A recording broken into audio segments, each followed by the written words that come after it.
The Motorola Edge 70 Ultra is shaping up to be a serious flagship, based on a wave of recent leaks. Early benchmarks suggest it could run on the Snapdragon 8 Gen 5, delivering extremely high performance, paired with 16 GB of RAM and Android 16 out of the box.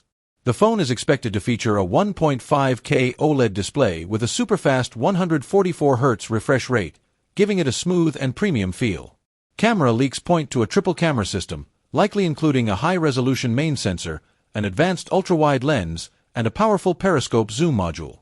Battery rumors mention a large 7,200 mAh cell with ultra-fast 125W wired charging and wireless charging support. The software experience may also include AI-powered features through Motorola's MyUX and possibly long-term update support. Overall, the early leaks position the Edge 70 Ultra as a top-tier device that could compete with the strongest flagship phones of its generation.